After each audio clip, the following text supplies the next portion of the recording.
boxer Canelo Alvarez, who also won his fight Saturday night. Masvidal says he's, quote, dead serious about wanting to fight Alvarez after his 11th round KO of WBO light heavyweight champion Sergey Kovalev.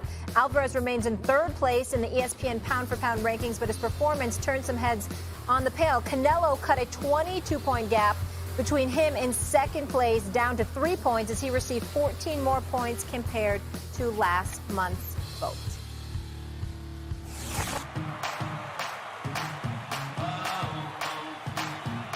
McCaffrey right up the middle. Free may score. Yes, sir. He scores. Touchdown. Carolina. Oh, my goodness. Worley grabbed it away from him. Ball touchdown. Seattle wins the ball game. We're shooting ourselves in the foot too much. It's just not good. I feel like crap. Baker Fitzpatrick, kiss him goodbye. The kick by Vinatieri is on its way. It's missed. Cortland Sutton. Touchdown. Damian Williams all the way home. Touchdown.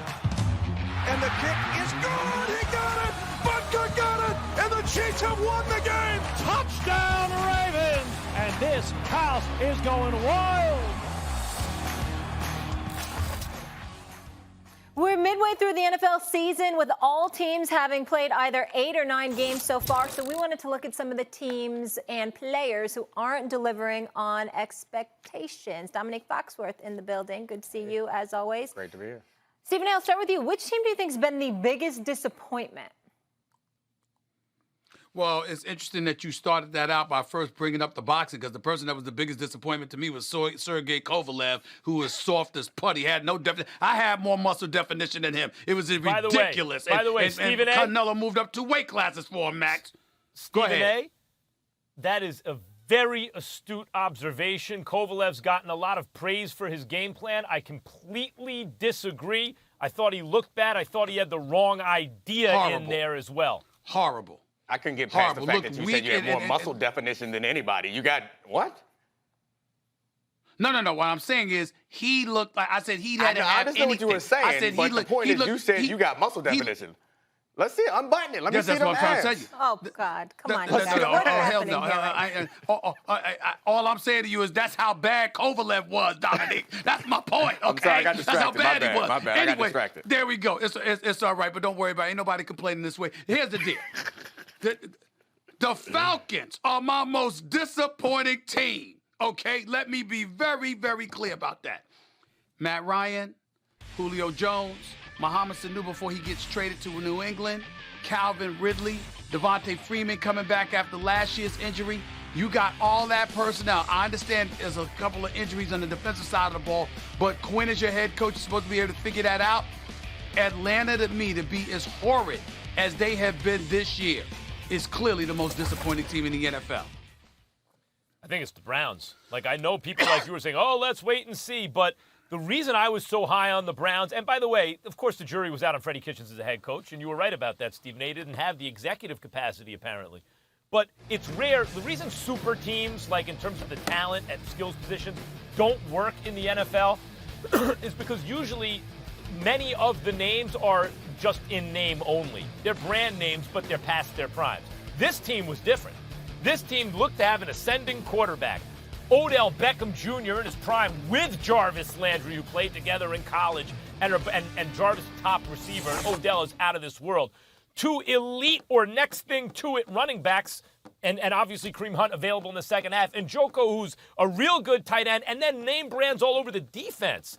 So this was different than just, oh, look at the flashy names. These were all guys in their primes who I figured, even if they imploded, would be like a 500-ish team. They're the biggest disappointments to me. I mean, of those 2 teams, I think you're probably right. It's the Browns because they were just awful, and people thought they were going to at least be okay, be in contention. But the team I would go with is the Rams. They were in the Super Bowl last year. I know that they have Super Bowl slumps, but their defense has played well. And we all love Sean McVay. We laud Sean McVay. Jared Goff got paid. We love him because he's a great offensive coach and he can make something out of nothing, or so we thought. This year, their offense has been bad, and Jared Goff has not lived up to that contract. I've been disappointed in that. You can't say that there's that same amount of money and anticipation behind a guy like Baker Mayfield or the Browns. None of us necessarily thought the Browns were going to go to the Super Bowl, but people were talking about that, and the Browns fell way short. York, but I think the Rams, we had Well, you know high what, expectations. Dominique? They're not even The going to make the Rams- playoffs. But it's just a big difference without that play action with Gurley. I mean, like they had an injury.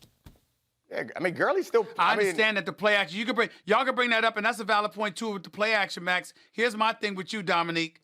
One victory?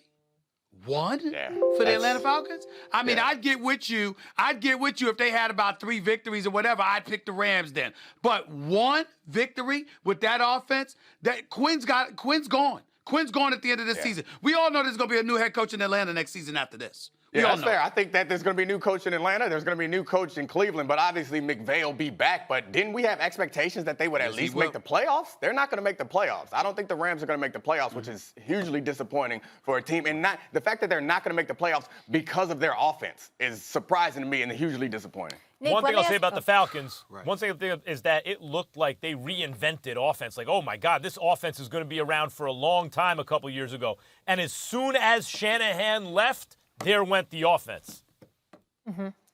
Nick, looking at you, which player has been the biggest disappointment? I mean, I think it's obvious that we have a lot of expectations around Baker Mayfield, but Mitchell Trubisky, like there was MVP hype around Mitchell Trubisky. People were I think he had the best odds and people were taking bets for him to be MVP level player. Now we're talking about if they can go grab Cam Newton before next season or if they can find some other quarterback to fill in. People are out on that team. And last year, he had a really good QBR towards the end of the season and that defense was dominant. And we thought they were going to be a legitimate competitor in the NFC and they aren't. Why are you lying to the American public like that? Where you living at that somebody was talking about Mitchell Trubisky as an MVP candidate? You know good and damn well that ain't true. Especially, and you living in D.C., they damn sure ain't thinking about him there. What they were thinking about was all of Baker Mayfield commercials and stuff with acquiring Odell Beckham Jr. and having Landry and Njoku and Chubb with Kareem Hunt coming. They were thinking about Baker Mayfield. Baker Mayfield is clearly the most disappointing story of the midseason as a player. You're both wrong. May I ask you what's the best ability, most important ability in football, guys? Availability. Guess what? The biggest disappointment's Antonio Brown. He only got on the field for a single game, and he was healthy all year. Think about that for a second. One of the greatest players who's ever played the position in his prime can't get on the field, and he's not even hurt. With 3 different teams, or 2 different teams this season, he's the biggest disappointment to me. Yeah, I mean, it's not on field, but it is pretty disappointing. All right, everybody.